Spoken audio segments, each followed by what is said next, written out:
sidang jamaah yang dimuliakan Allah Subhanahu wa taala. Pertama dan utama adalah kita panjatkan rasa dan syukur kehadirat Allah Subhanahu wa taala yang telah melimpahkan rahmat hidayah kepada kita sekalian sehingga kita sekalian hari ini dapat mengenai khutbah Jumat dan nanti insyaallah dilangsungkan dengan salat berjamaah. Hadirin yang dimuliakan Allah Subhanahu wa taala, marilah kita senantiasa meningkatkan iman dan takwa kita kepada Allah Subhanahu wa taala, yaitu menjalankan segala perintah-perintahnya dan menjauhi segala apa yang dilarang oleh Allah Subhanahu wa taala. Hadirin yang dimuliakan Allah Subhanahu wa taala, pada suatu hari Nabi Isa alaihissalam dalam perjalanan dakwah melewati sebuah kuburan. Nabi Isa alaihissalam melihat seorang laki-laki yang tengah tertelungkup di atas tanah kuburan yang masih baru. Tanah mukanya nampak masih basah. Laki-laki itu meratapi sambil menangis terseduh-seduh. Perlahan-lahan Nabi Isa mendekati dan menyapa dengan lemah lembut kasih sayang. Seorang laki-laki itu menoleh, menatap orang yang ada di hadapannya, yaitu Nabi Isa alaihissalam.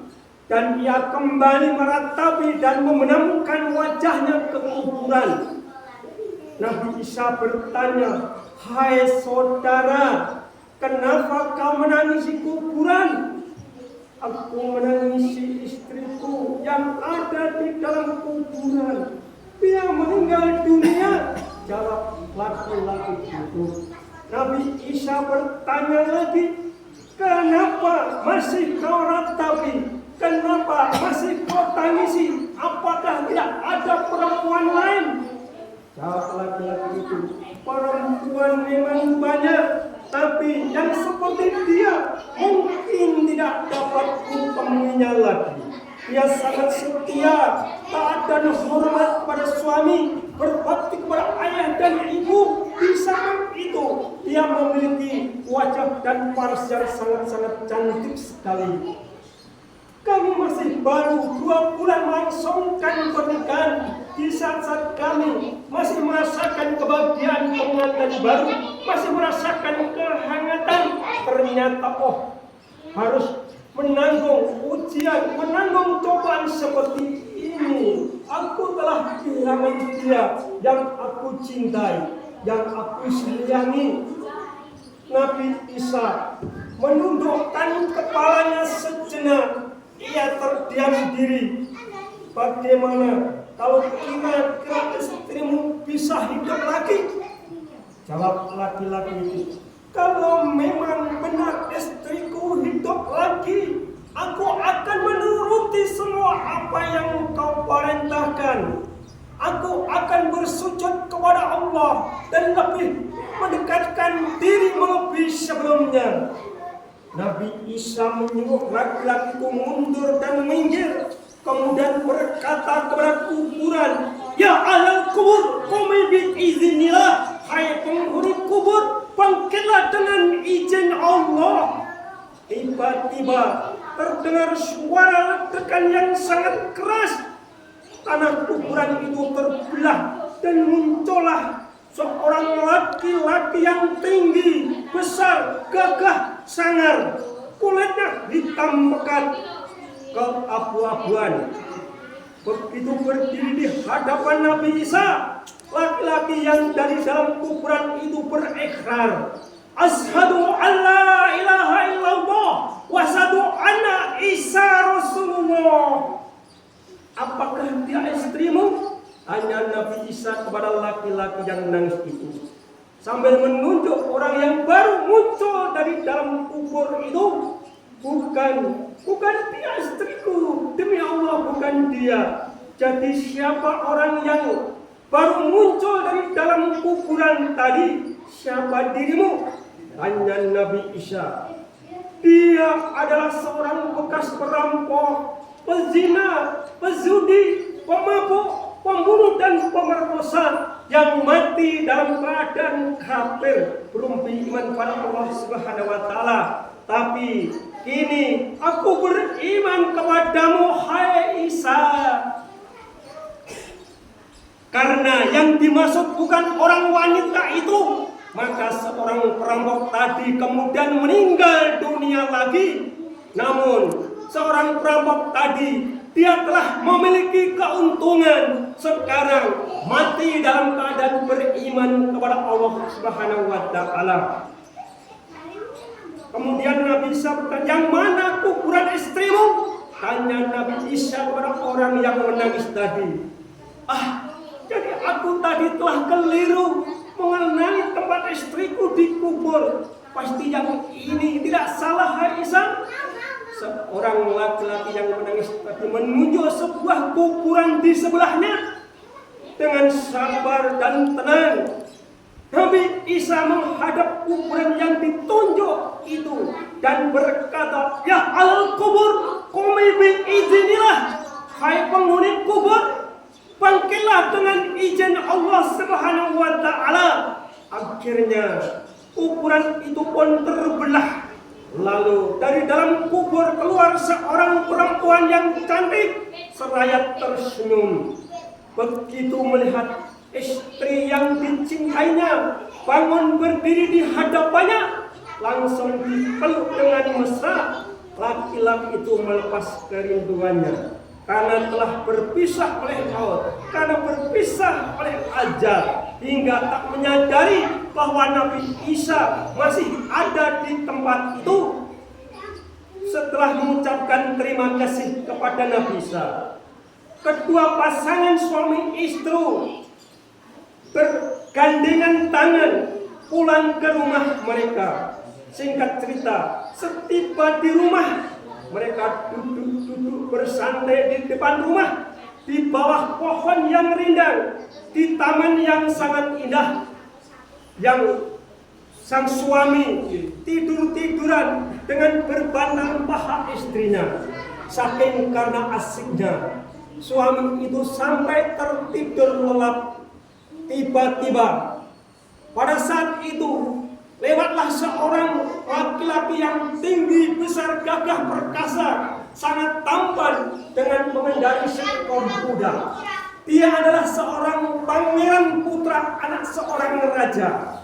Pangeran itu matanya melirik ke arah kedua pasangan suami istri itu yang sedang nampak bermesraan.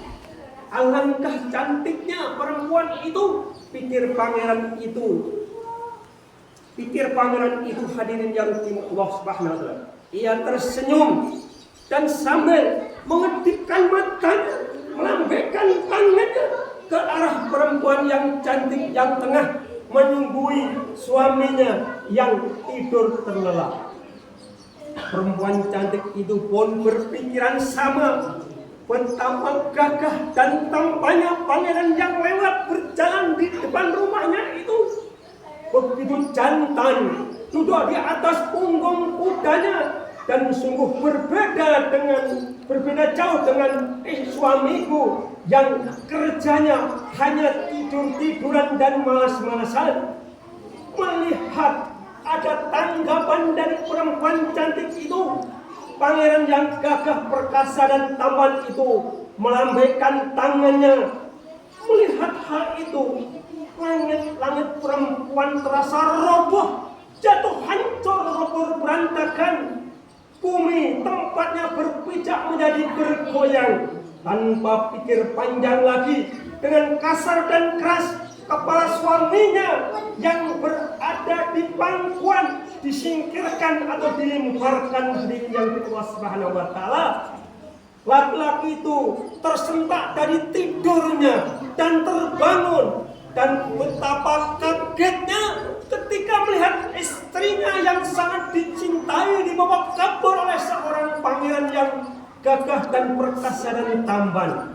Dengan cepat ia mengambil kudanya dan mengejar sambil berteriak. Begitu mendengar teriakan itu, sang pangeran menghentikan kudanya dan menunggu. Begitu berhadapan bertatap muka, kedua laki-laki itu bertengkar hebat. merebutkan seorang perempuan cantik yang telah berubah cintanya. Akhirnya sang pangeran menyerahkan keputusannya kepada seorang perempuan itu.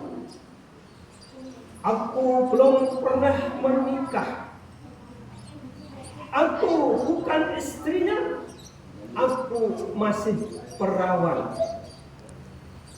Betapa hancur hati lelaki yang menjadi suaminya karena seorang yang dicintai, seorang yang disayangi, tapi sekarang istrinya justru berkhianat, berdusta, mengingkari dan berbohong. Pada saat laki-laki hatinya dipenuhi rasa kekecewaan, rasa kehancuran dan keputusasaan, tiba-tiba datanglah Nabi Isa. Melihat kedatangan Nabi Isa, laki-laki itu sangat gembira. Ia berpikir bahwa Nabi Isa itu akan dapat menolong dan menyelesaikan masalah yang dihadapinya. Nabi Isa mengatakan, baiklah, akan kita buktikan kalau memang kamu betul-betul bukan istrinya, maka kamu akan hidup bersenang-senang dengan sang raja yang gagah dan tampan di istana raja. Tapi kalau ternyata kau memang istri dari suamimu, dirimu akan kembali mati. Begitu ucapan Nabi Isa belum selesai, maka lepaslah nyawa perempuan itu dari badannya. Bedanya sekarang dia mati dalam keadaan ingkar, dusta terhadap suami, maksiat dan durhaka kepada Allah Subhanahu wa taala.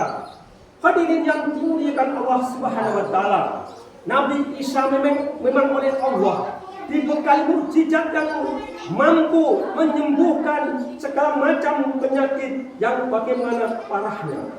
Bahkan Nabi Isa dapat menghidupkan kembali orang yang sudah mati. Hadirin yang dimuliakan Allah Subhanahu wa taala, hanya di sini saja apa yang dapat kami sampaikan. Mudah-mudahan menambah keimanan dan ketakwaan kita kepada Allah Subhanahu wa taala. Wa asrina insana lafi ila alladziina amanu wa 'amilus shalihati wa tawassaw bil haqq wa tawassaw bis sabr wa qul wa anta khairur rahim.